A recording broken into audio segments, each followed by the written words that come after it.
Hello everyone. You are listening to this audiobook on channel Voice of Purpose by NSS IT Bombay.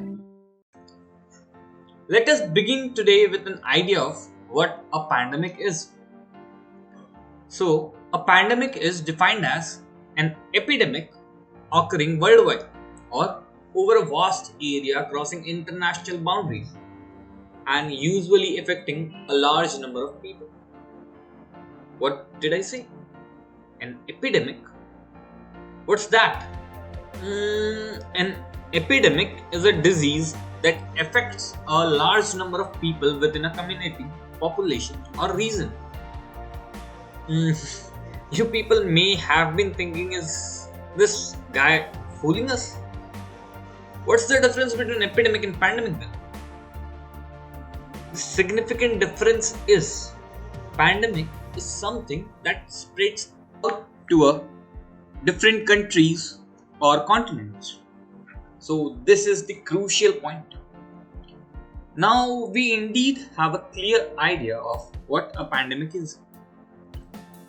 Now let's us enter the topic that why is the topic how to deal with any future pandemic essential. So we all know that we are all sucked into this coronavirus pandemic. Like as any other pandemic, firstly, this virus outbreak occurred in the Wuhan city of China. Then it spread out in every state of China, turning out into an epidemic, and finally into this deadly pandemic. So you can now relate the sequence of occurrence of a pandemic. First an outbreak, then an epidemic, then a pandemic. Now coming back to the main topic, that is how to deal with any future pandemic.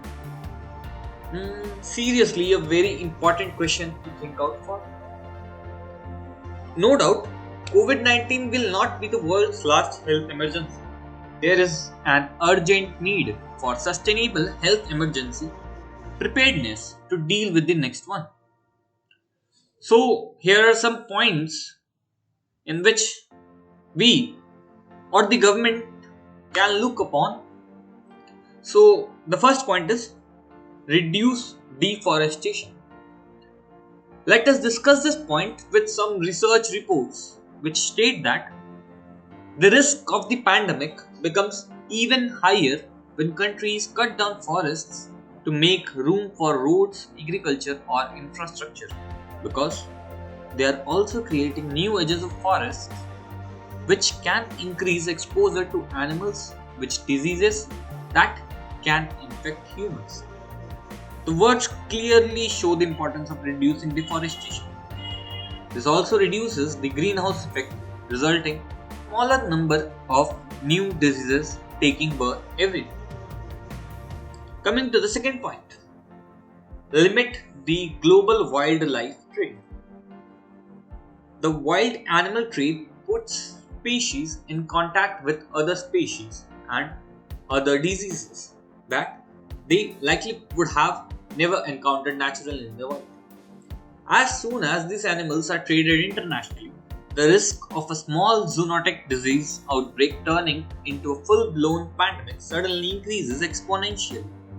At the global level, there are organizations that are responsible for limiting the global wildlife trade, such as the Convention on International Trade in Endangered Species of Fauna and Flora.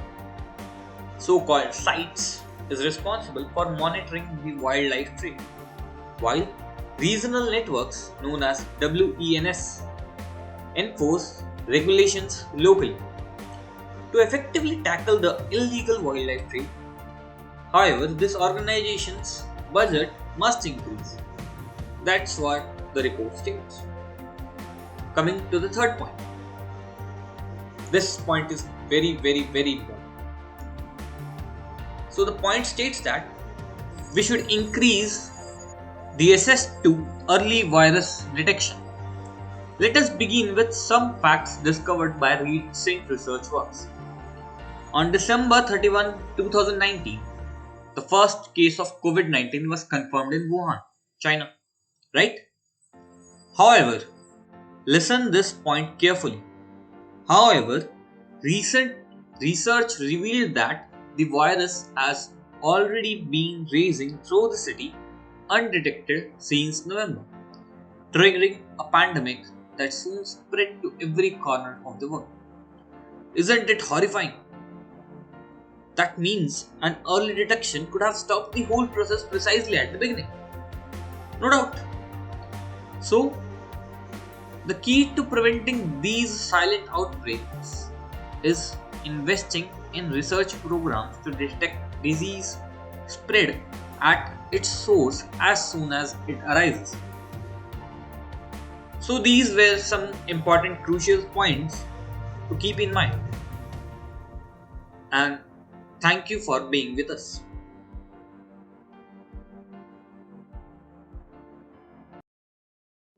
So hope you guys had fun. Please like, share and subscribe to this channel for more interesting audiobooks.